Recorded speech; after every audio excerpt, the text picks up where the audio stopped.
Wait, you've got to be kidding me. Let's get this untwisted.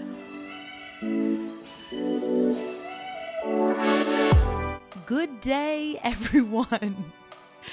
Welcome back to the Twisty Pod podcast, the Don't Get It Twisted podcast with yours truly, Taylor Woods. It is so lovely to have you back here for another, hopefully very fun episode. I feel as if it has been a minute since I just truly sat down and unloaded all of my thoughts or really just talked with you all. And that is for a number of reasons, but most primarily it's that I've undergone, I guess, like a little bit of a social media detox. I love laughing at myself when I stutter on the podcast because I stutter so much in my daily life. And for the most part, it's just me talking out loud to myself, you know, as I'm mumbling throughout my kitchen and throughout my day, I talk out loud to myself, but nobody's around to hear me, you know, mumble and bumble and stutter over my words. So I can just kind of forget it and move past it. But here, you know, I'm holding myself accountable. I'm working on my speech. I've dealt with that all my life. But anywho, here we are. I went through, I guess, in the past, I'm going to say 2 to 3 weeks, I've been kind of MIA, I suppose. And I'm not trying to be one of those people who's like, I'm taking a step back, I'm taking a step down from social media, my whole life is changing. It's not that at all. This is the long story short, or we can just get into the long story because what the heck else are you listening to a podcast for? Anywho. So right after my race, actually kind of before my race, my sister came into town. And I'm pretty passionate, I guess one could say, about putting away your phone when you're with good company, especially your family or your closest friends. I was never that good about it in years past, and I've realized, especially because most of my job is consumed by social media or technology in any capacity. So I feel like sometimes when I'm looking at my phone, it feels like you're clocked in, I guess one could say. But either way, it's just one of those things I think maybe I've realized through quarantine or the pandemic, whatever, that you have such limited time with the people that you love. Why spend it scrolling? You know, I mean, there is a time and a place for that. And I've spoken about that as I think a wellness tip one time where I was just kind of lecturing, like, get the frick off your phone when you're with the people that you love. But it's something that like genuinely bothers the heck out of me because I don't like it. I think it's rude in a lot of contexts. And again, I'm not putting myself on a high horse. I was really, really bad about this, but I'm trying to be a whole lot better. So when I'm with my loved ones, like when my sister came into town, I kind of just like put my phone away. And you know what else? Oh my gosh, this is like a little bit of a spiral, but it's an important spiral. I don't know why I decided to do this, probably just because I was feeling overwhelmed, but I turned on indefinitely my do not disturb mode on my phone. Now, this is a good thing and a bad thing. I turned it on because I was feeling just so inundated with messages left and right, and I think the minute I was waking up in the morning, if I happened to look at my phone and I saw this list of things, it already made me feel, boom, straight out of the gates, anxious. Like the minute you see notifications, you're already like, heart is popping. What? Your heart is pumping. You feel like you already have your list of things to do for the day, and then that's already just added on top of it. It's the first thing that you see in the morning. You know, you just start to go down and down and down and down. So I thought, you know what? I'm just going to turn on my do not disturb. And I would turn it on when I was going through little work sessions, and I realized how much I loved it. So I kind of just never turned it off. And it's not like you don't ever get the notifications. You can click on notifications that you missed when your phone was in do not disturb. So they're all there, but they're just hidden. And your lock screen is always free. It's glorious. It's beautiful. And it's something I think I just needed. So my sister's in town. My phone is away. I got my do not disturb on. I've got no notifications. It feels like, you're on like a little vacation from whatever's happening on the inside of your phone, which, normally preoccupies your day in and your day out, as good or as bad as that seems. But I think once I started to do that, it kind of just became easier to never log on. So I would just kind of forget about Instagram. I would just kind of forget about TikTok. I don't think I've opened the TikTok app truly in minimum 17 days. I'm just going to guess.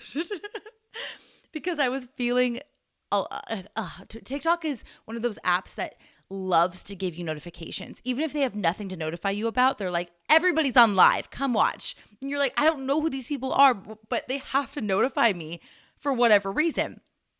So that app is obviously addicting for more ways than one, but the notifications gets very out of hand.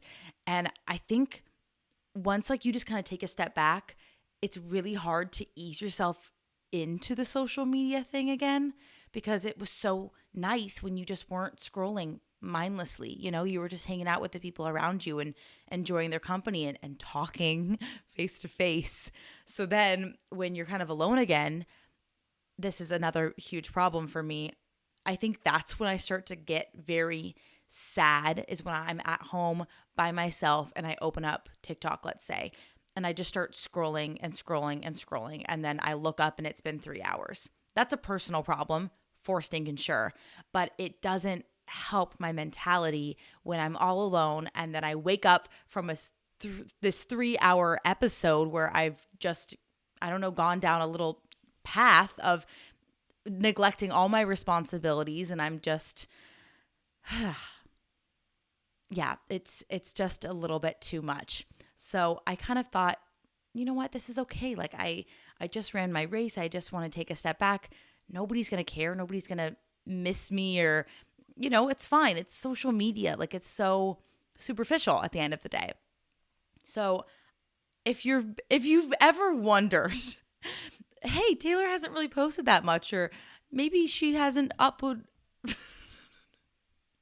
Maybe this is a bad idea to be recording this at 11 p.m. because my brain is, we're not there right now. Taylor is just stumbling and stumbling. But, you know, like, there is a life outside of social media, and that is kind of, I guess, what I'm trying to emphasize with this in a really twisted way. Don't get it twisted. It feels overwhelming when you're constantly on it, but it can also feel really overwhelming to slowly re-enter social media after you've been kind of, you know, quote unquote away for a few weeks. So I've just been kind of grappling with how to re-enter, I suppose, not like in terms of making content or whatnot, but I guess just slowly opening the app for small periods of time when Keith is around or when I'm around other people, so I don't feel really sad all by myself, you know, as I continue to go through everything. The one thing that does make me really sad, though, is that I know I have a lot of messages from you all that I have been absolutely dying to respond to, and there's no excuse other than I've just been feeling overwhelmed by it. So not overwhelmed by the messages, but, you know, like just as I described with social media. But that is one thing that definitely always tugs on my heartstrings. Knowing that you take the time to message me in any capacity means the world to me, and I want to be able to give my time back to you as well and respond. So don't think I have forgotten about you or that I am ignoring you. I promise I will get to everybody as soon as I possibly can. So that's been, you know, one facet of my life. If I've been feeling like I'm a little bit aloof, that is why. But the other reason is that I just have felt so stinking busy. This happens, you know, in March, I think, because now, hello, it is officially the first full day of spring. Or was it technically yesterday, or did like I don't know if it's one of those things where it happens in like the middle of the day. Let's just say it was yesterday. I'm pretty sure it's March 20th. But now we are officially in spring, which means the weather is brighter and more fun, and still really rainy here, but, you know, there's brighter spirits about. And that makes me extraordinarily happy. And there's just more things on the calendar, I guess. But for me, not quite. I am spending every waking moment studying nonstop. I just need to give like the biggest shout out to everybody who has ever done extracurricular like classes, you've ever gone to night school, you've ever gotten your master's on top of a full-time 9-to-5 job, whatever it is, if you've done some sort of class alongside a full-time job, you have my I'm going to turn off the microphone right now if I said her one more time. You have my utmost respect because it is draining and there is just not enough time in the day. There's no time to just take off and dilly-dally and, if you're not kind of in the mood that day. Doesn't matter. Like, you got to get yourself in the mood because there's things to review and courses to go over and things to be learned. Like, there's just not enough time. I need a longer day. So I've been trying to really figure out like what is a good balanced schedule for me, because normally if I go through like my entire routine, let's say with filming, a lot of my videos I've noticed, and I guess this is kind of purposeful, but a lot of my videos take place throughout the course of an entire day. If I'm following somebody's eating routine, a celebrity or something, that's filmed all day long. If I'm doing my weekly vlogs, obviously filmed all day long, sporadically, but you film them when you can. I do challenges. Those are sporadic moments of filming, but you still film for such long periods of time that nothing ever feels like concluded. I don't often do sit down videos, and if I do, they're very rare. So I'm trying to feel how I can navigate my content in that way. So if I do need to be filming things, what can I film that is still beneficial for you all? What do you want to see from me? And how can I get it done in a swift amount of time so I can get back to doing all these other tasks in my day while also still making my content fun and engaging, as I hope it is now and will continue to be? That is not a rhetorical question.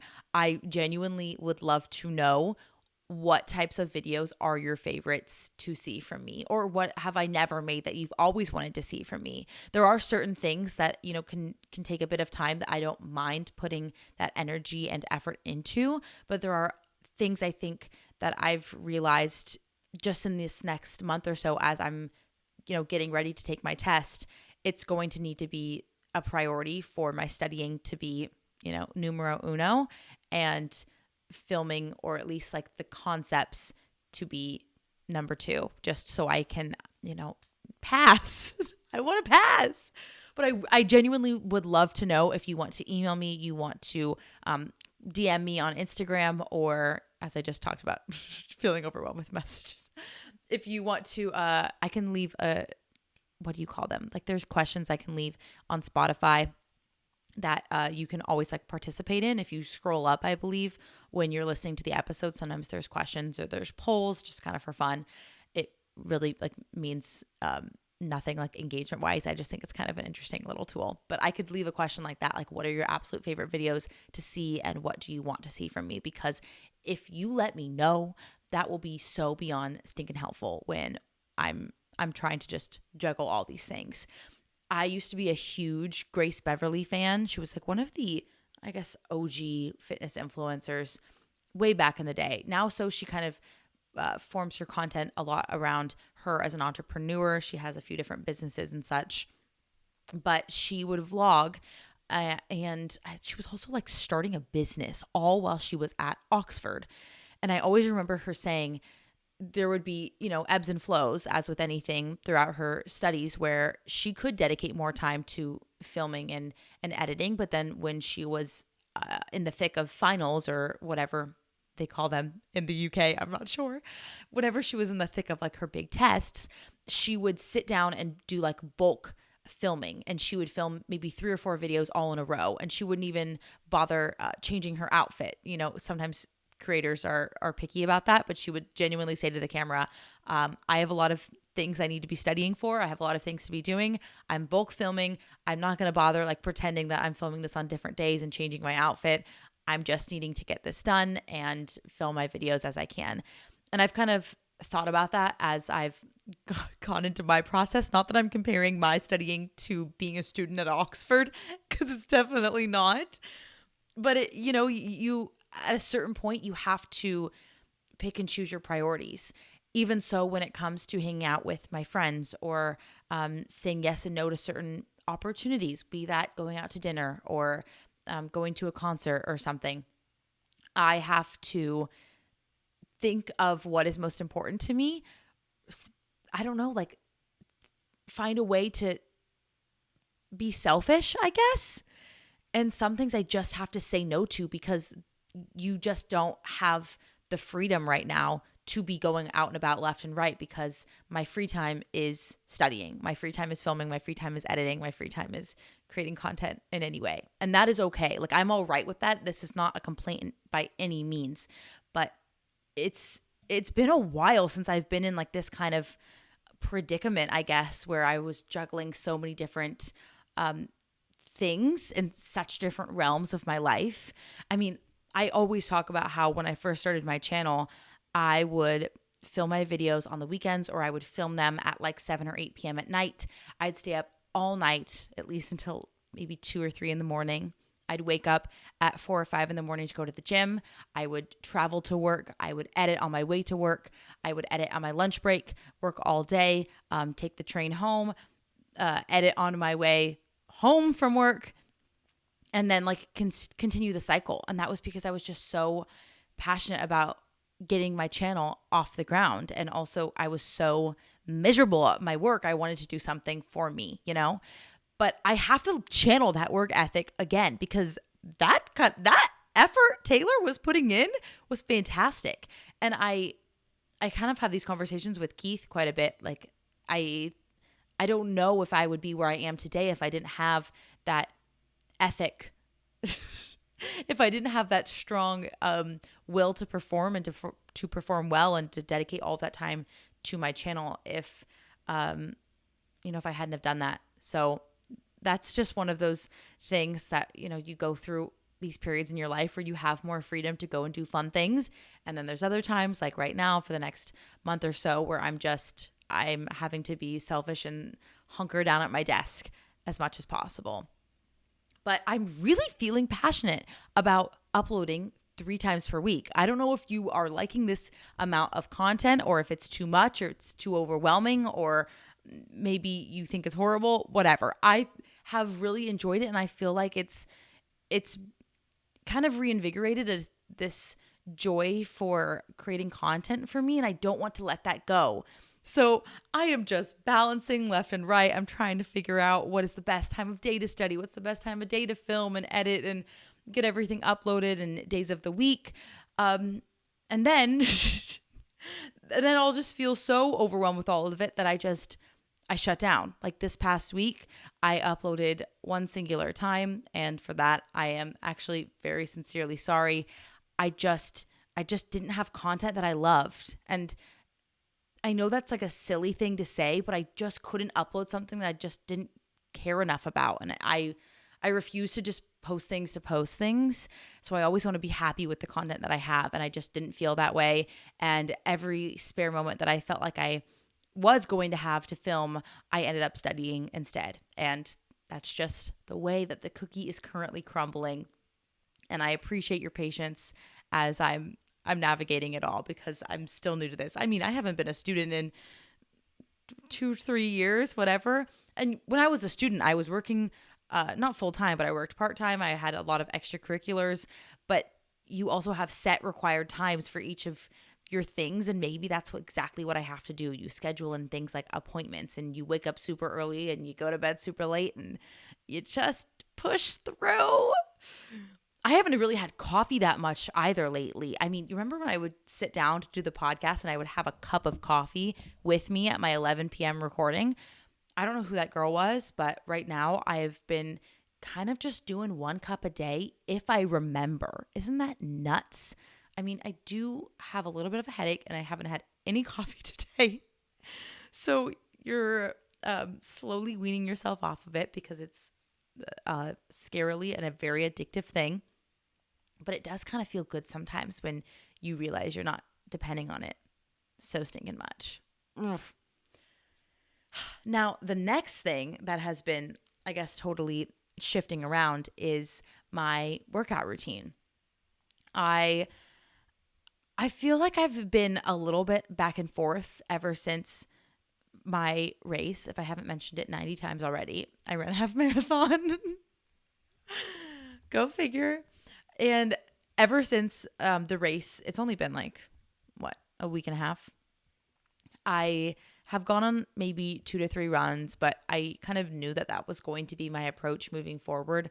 I want to prioritize running somewhat, but I think I'm also still very interested in strength training as a main component of my workout routine, because that genuinely has always been something that has sparked my interest when it's fun and when it's different and when I'm experimental and I'm just enjoying myself.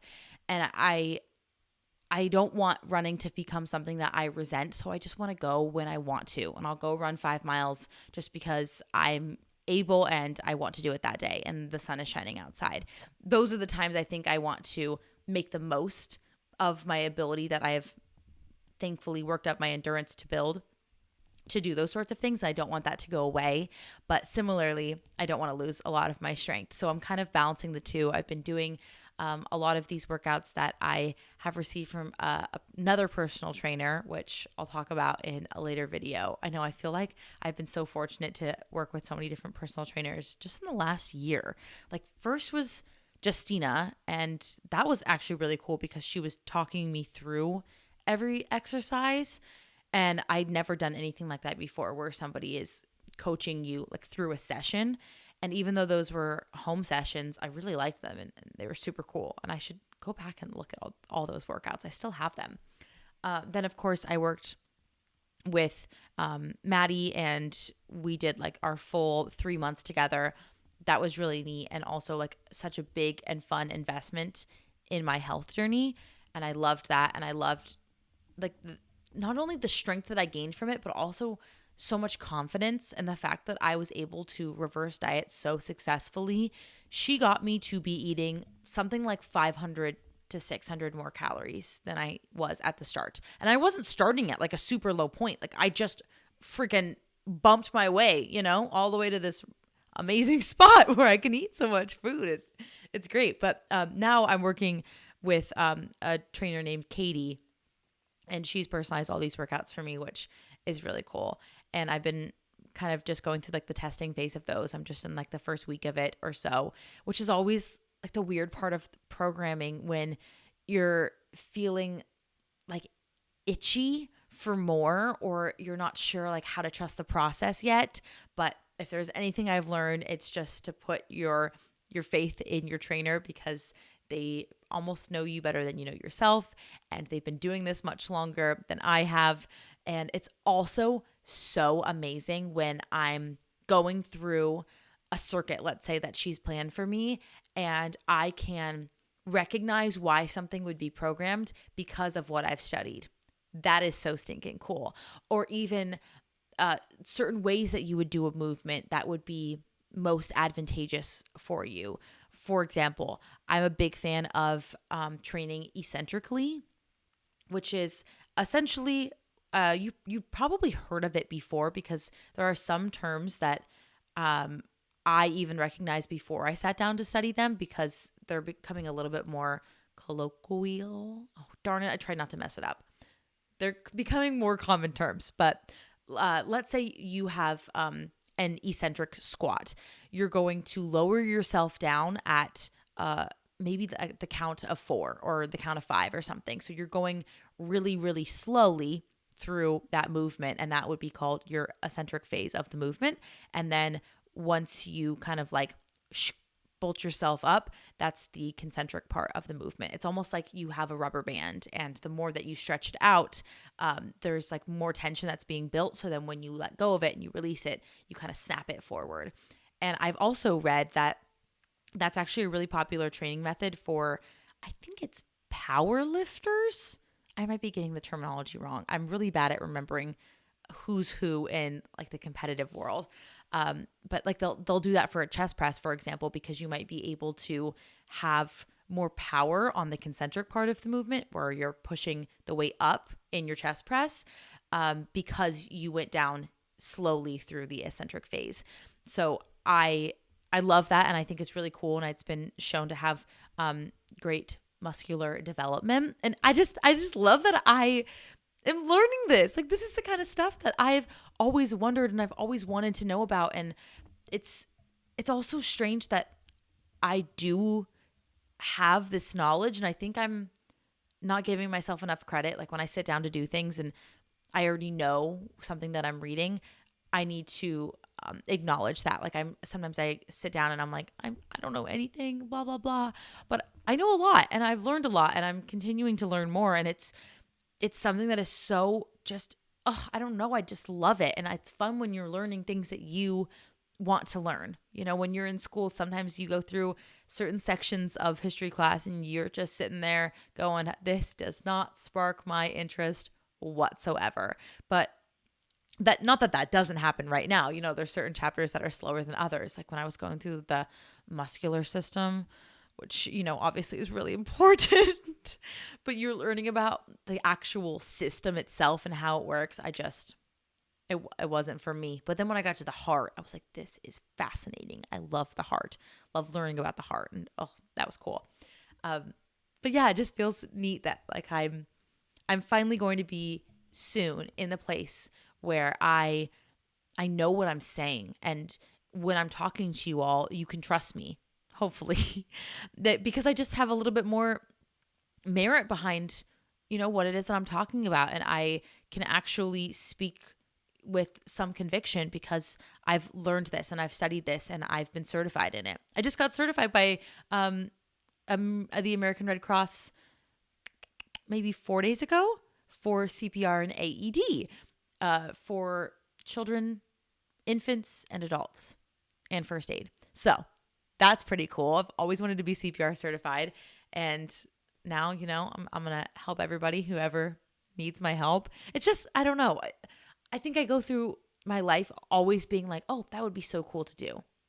But then I never put it into action. Like, why have I just never gotten my CPR certification before? It's a $35 class. I'm sure you can even find cheaper ones. I think mine was even the more expensive option because I had to do CPR and AED and adult and infant. So you could even find a cheaper option or do it through a different site, whatever. I did it from my couch, which is strange when you're thinking about CPR because oftentimes, you know, you go in person and you're working with dummies and mannequins of sorts. And of course, when the opportunity arises, I would love to do that class as well. But just because of the circumstances of the world, they're not offering those right now. I mean, could you imagine like everybody sharing a mannequin with like CPR and you're all putting your mouth on the same mouth? No, thank you. But it's neat. Like I did that in, I think it took me 3 or 4 hours. I did it from my couch. It was $35. What was I waiting for, you know, all these years? Just do it. Or even if you're just somebody who, I don't know, was interested, like $35. And the course was actually pretty interesting. It kind of felt like a video game. You would go through these different scenarios. I think they called them missions. And you would have to, you know, kind of test what you've learned, test your knowledge, and then apply it in the scenario. So, you know, you'd walk up to the scene. You have to check it for any sort of, oh my gosh, what is the word that they used? You'd have to make sure there wasn't any dangerous things that were going to hurt you before you entered the scene. You'd have to ask for consent. You'd go through all of these questions. And then, you know, obviously you start doing the stuff. So like I said, I'm going to try and do an in-person class when I'm actually able to, because doing it on your computer just doesn't feel the same. But yeah, I mean, and same thing with my course. Like I know I obviously prolonged it for a whole stinking year, and that was not only embarrassing, but hard on me and hard on my mental health. But why did I wait so long for something that I've always been interested in? I've always loved fitness. I've always learned that I have felt passionate about the technical side of things, and it fascinates me. So this to me feels like the beginning of a much longer journey. I have a few other courses that I would love to take when the time is right. You know, you can only do so many at once.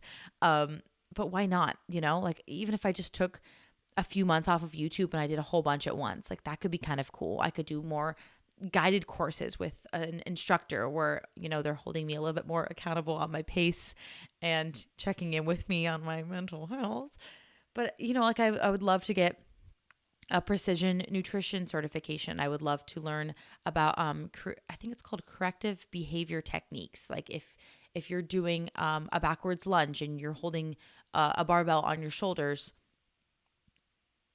why would something hurt that doesn't feel like it should be hurting, like you start to learn about those things. Or I would always love to do a CS, which I think is a strength and conditioning coach, like for athletes, collegiate or professional. That would be so stinking cool.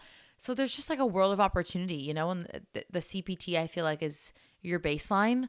And the more that I can work on myself and get more certified, God willing, with all of the price tags that come along with it, that would be amazing. Like that would just be so cool. I started off that rant talking about my workout routine. What did I even accomplish in that statement? Sometimes this is how the late night pods go. Okay, what else? Summarizing. I've been running periodically. I've been doing my Future workouts. Future is the name of the personal trainer. The personal trainer. I've been walking on the treadmill a lot. That's how I get in a lot of my reading, because I think I've,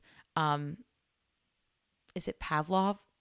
Gosh, I have not studied him in so long.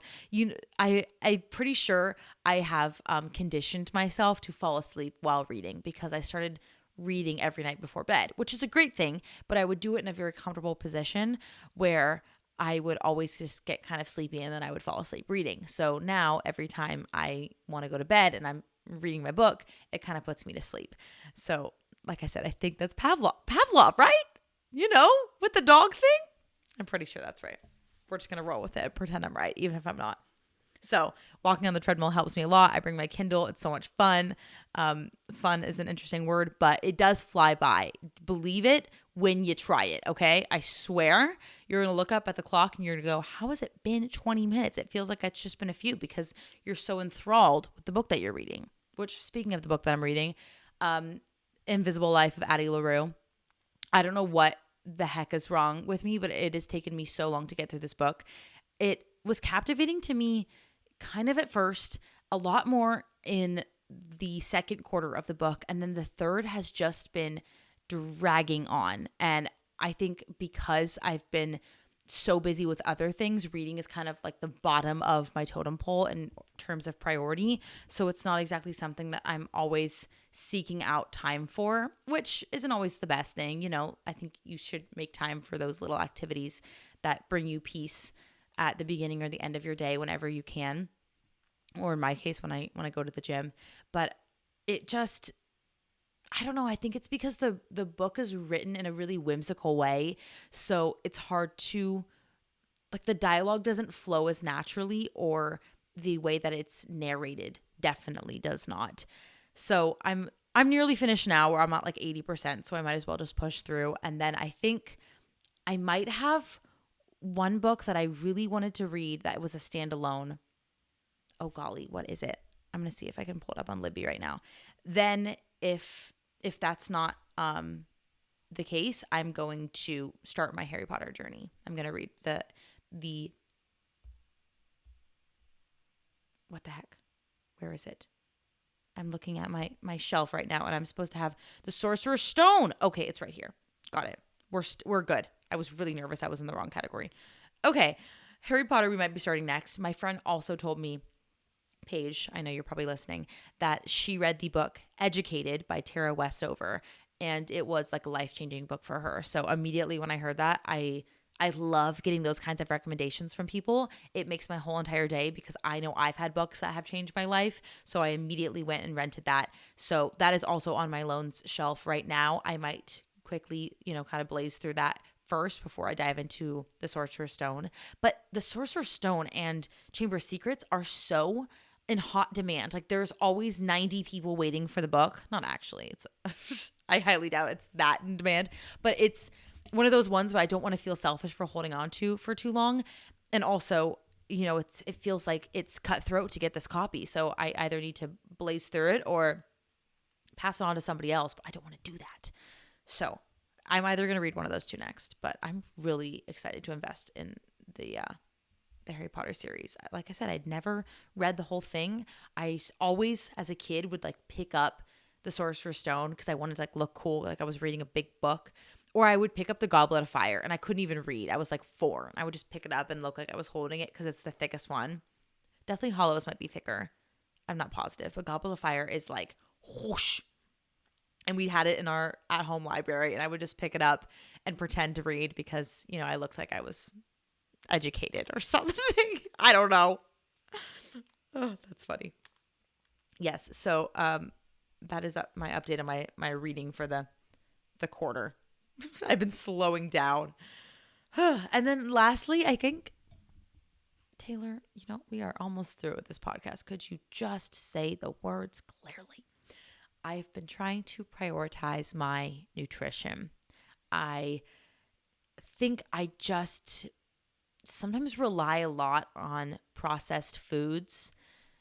Protein bars have always been my kryptonite. I love that they're like a quick 20 grams of protein. I love Bear Bells from Trader Joe's. Well, that's where I primarily buy them. I'm pretty sure they're made in Croatia. Yeah, I think that's right.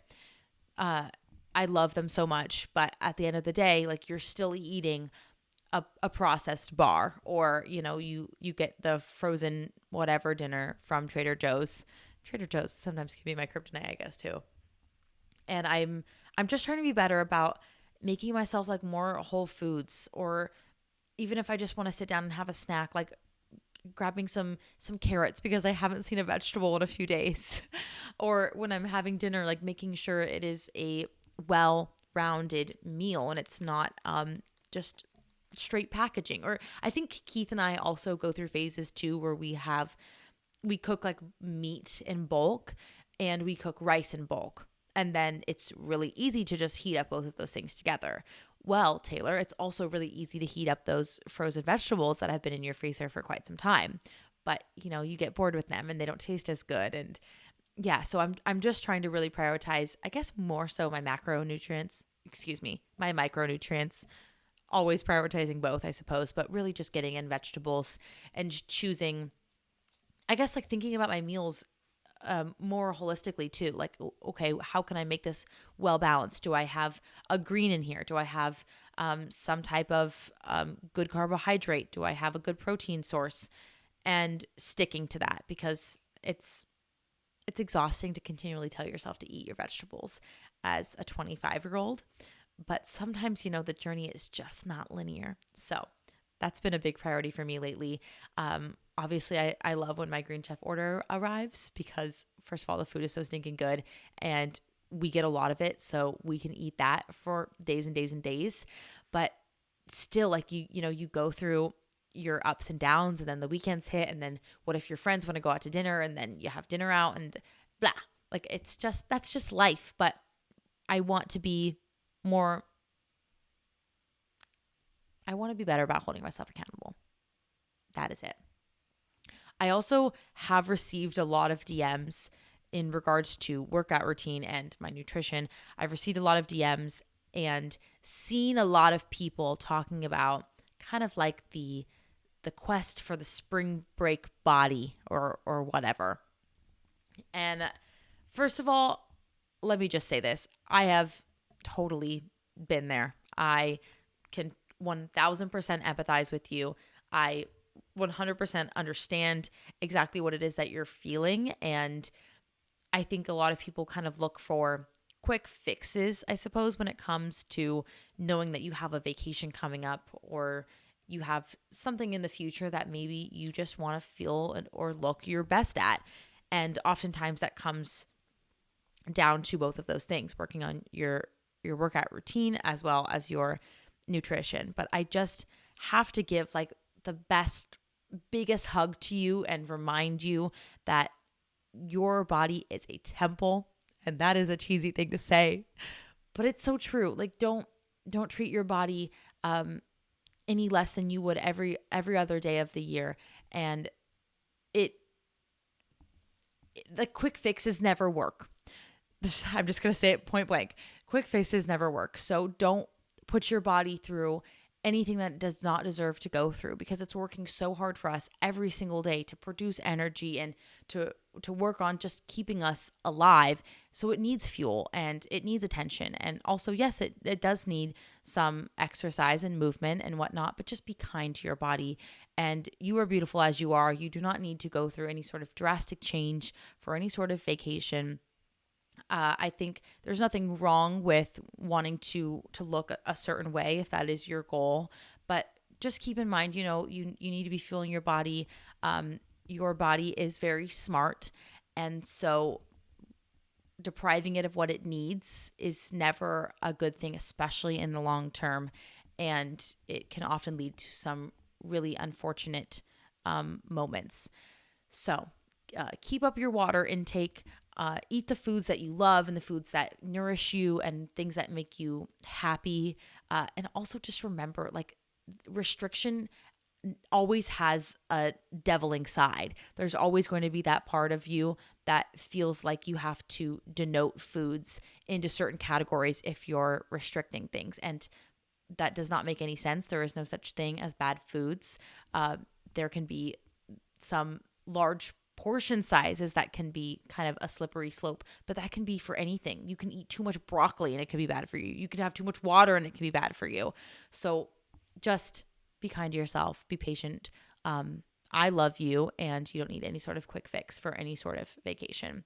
I just bring that up because I've seen a lot of talk about it on social media. My gym is packed right now, and that's coming from quite a small gym that normally is like me and one or two other people max. If there's two other people in the gym with me, I'm alarmed.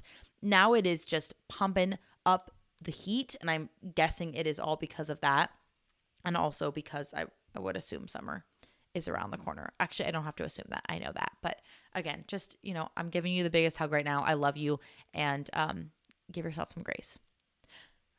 I don't have a question of the week because, well, I haven't been online. I have not been on social media to ask any questions or to see any questions. So that is on me.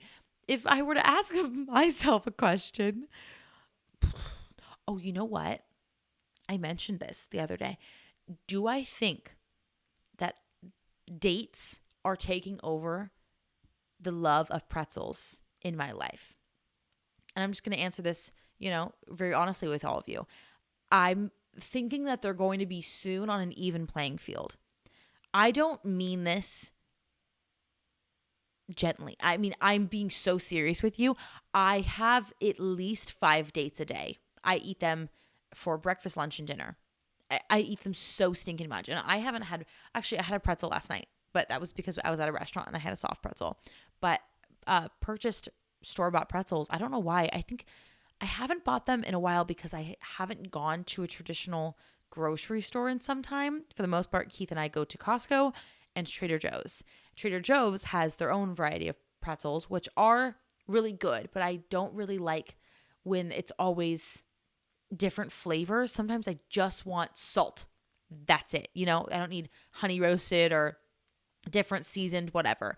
And Trader Joe's always has like some sort of luxury thing. And Costco, for the longest time, used to carry my all-time favorite pretzels, maybe my second all-time. They were from the Sourdough Bread Company, or maybe it was the San Francisco Sourdough Company. And they were delicious. They came in a giant barrel. I had them for the first time when my sister Ashley went off to college in like, oh my gosh, was that 2008? That might have been it. I had them for the first time. She got them like for her college haul, and she let me like have a few because she knew I love pretzels so much. And my whole family was stunned at how delicious they were. I haven't seen them one singular time at a Costco in Washington, which is shocking because Costco originated in Washington. So why don't we have the best stock of all the best things? If that's not making the list, I have some phone calls to make. There's not many pretzel options at my Costco. It is just the bummer of all bummers. So, in my life, when I go to Costco, I buy 2 to 3 bins, ginormous containers of dates. When I go to Trader Joe's, I buy 2 to 3 containers, smaller, but better because they're pitted. We hate the pit. From Trader Joe's, and that's fantastic. So I've had more of them more frequently, but that doesn't mean pretzels are going away. That might have been the longest rant of the episode, and it was talking about food. So my wellness tip of the week, this is actually a huge one.